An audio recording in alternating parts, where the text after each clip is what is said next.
Breaking news this morning from the NBA, crushing news for Kyrie Irving and the Dallas Mavericks. He will miss the remainder of the season with a torn ACL in his left knee. Irving suffered the injury in the first quarter of last night's loss to the Kings, a huge blow to Dallas, who had been relying so heavily on him this season. Our senior insider, Shams Charania, is with us now. Shams, first, can you give us the details on Kyrie at this point?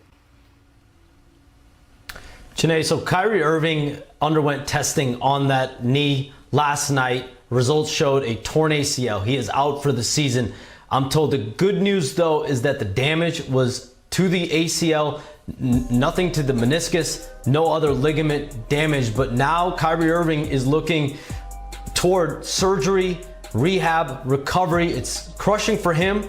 You saw tears in his eyes as he shot free throws after the torn ACL. The emotion of the injury was also visible back in the locker room area afterward when he went to the back, when Anthony Davis assisted him to the back. And what we've seen from Kyrie Irving this year is a mission to reclaim his spot as an upper echelon NBA player. He went to his 9th All-Star game in February. He was competing for an All-NBA spot as well, and he had played the most minutes in the NBA over the last month of this season, almost 40 minutes a night, and he became this season for the 5th time 20 points per game at least, 40% from three-point range, and 90% from the foul line. The 5th time he's done that in his career, only next to Stephen Curry. Yeah, he's had a tremendous season thus far, and injuries, though, have really decimated the Mavs roster. How devastated are the Mavs right now? Janae, it's any word you can think of. Devastated, they're crushed, they're crippled. All season long, they've just been dealing with injuries. Even when they had Luka Doncic, he had a bad calf strain. He missed about a month and a half in total. But this year, even right now, you have Anthony Davis out, Daniel Gafford, Derek Lively II, Caleb Martin, PJ Washington's missed time. So this has been a revolving door of injuries. And Anthony Davis in particular, he had been dealing with an adductor strain since he suffered in his first game as a Maverick. It's a soft tissue injury. From my understanding, he had intended eventually to make a comeback, but right now, Anthony Davis, his representation, they're going to have to be cautious. You look at the risk reward of potentially him coming back with a soft tissue issue with Kyrie Irving out, the significant injury with Kyrie Irving and him out. For all intents and purposes right now, Chene, the Mavericks season is essentially over. And for Anthony Davis's perspective, how rewarding could it be to really bring him back when right now he has not been cleared to advance much in his recovery process? Yeah, it seems like the decision is trying to be made whether or not we see AD, and maybe they just punt towards next year. I know we talk about injury bugs. This has been like an injury barrage for the Dallas Mavericks. We'll talk to you later in the show. Thank you so much for the information, Shams. Now, last night, before the news even broke, man, we had the eye test. We knew it was serious, and Kyrie's former teammate LeBron James posted this: prayers up to Kai.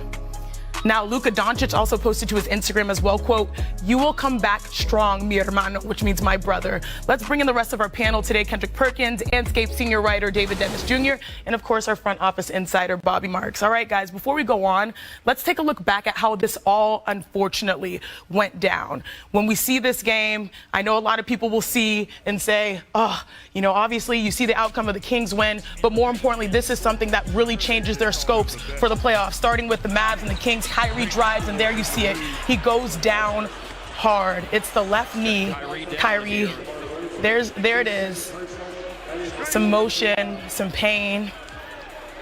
You could tell right away, right off the bat, as soon as he did not get up. And this is probably one of the great moments that we've seen this year. Yeah. What we'll see as far as him going out and making those 2 free throws. So you see those free throws, it reminds you a little bit of Kobe after the Achilles, Clay after an ACL, the fans obviously giving him love and support as he sunk both free throws. But later on, more bad news for Dallas. On this play, you see right there, Jaden Hardy drives, and he goes down hard. They are running out of bodies. They are. I mean, they're running out of bodies, and there's nothing much they can do about this right now. Yeah, he would leave the game as well. It was a miserable day for the Mavs on Monday as they lost to the Sacramento Kings. Now, entering play Monday, Kyrie had been leading the league in minutes per game since January 17th at 38.7 a game. He also carried a heavy scoring burden in this time, scoring the 6th most points per game. And it's been a real rough stretch in Dallas. First, the blowback from their fan base after trading away their franchise player, Luka Doncic. Then Anthony Davis goes down with an injury during his debut as a Mav, and he's still out. And now Kyrie, he's done for the season. So, Perk, where do the Mavs go from here? Up. That's the only way they can go up. This is a minor setback for a major come up. And look, if I'm the Mavs, I rest Anthony Davis. But think about it. A lot of people are like, oh man, we don't have nothing to look forward to. And that's a lie. When it comes down to ACL injuries, right, this is not the 1990s.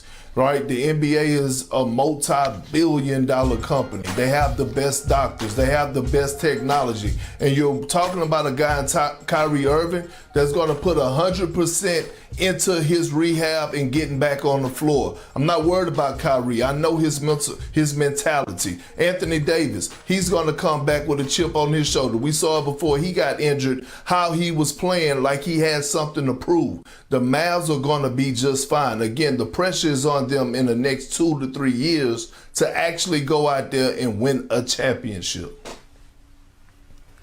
Perk, I share your hope and optimism that Kyrie will bounce back, but I cannot help but think that the indelible, lasting, tragic image of the Dallas Mavericks post the Luka Doncic trade is Anthony Davis in street clothes carrying a hobbling Kyrie Irving off to end his season with a torn ACL. This is after Dallas said that the major reason that they were trading Luka Doncic was because of health concerns. And now you have the two big stars out probably for the rest of the season. And some of this was avoidable. Dallas has to eat the fact that they have been playing Kyrie Irving, who has been injury prone, more minutes than anybody else in the league at age 32. They have to hold that loss and think about what they have done. And my heart goes out to Kyrie because he bounced back from being essentially a pariah by the time that he was traded to Dallas. The Nets did not want him. His reputation was in the mud, and he worked himself back up to being a number 2 option on the NBA Finals team.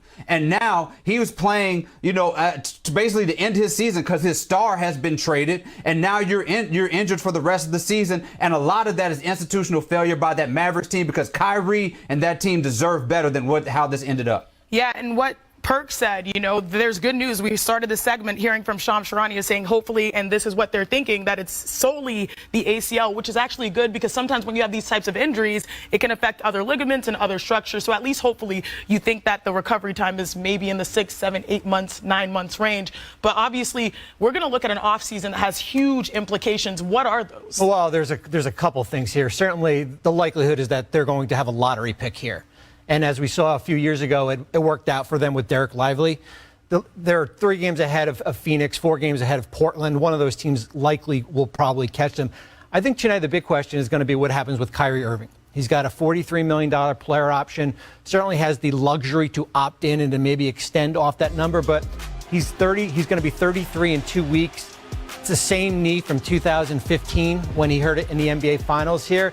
And it's a significant risk, certainly for the Mavericks, as far as committing significant money long term here. They've got 12 players under contract, and the finances moving forward are certainly high. The good news is that, as I said, they can kind of regroup a little bit with that lottery pick. Yeah, and you were hoping that they would make a push up the standings because the Kyrie injury comes as the Mavs sit at 10th in the West, 3.5 games ahead of the Suns for the 10th seed, and then 6 through 9 are separated by just a half game. Now, this is a race that the Thunder have a watchful eye on as they try to forecast their potential first-round opponent. OKC is sitting pretty, 11 games up on the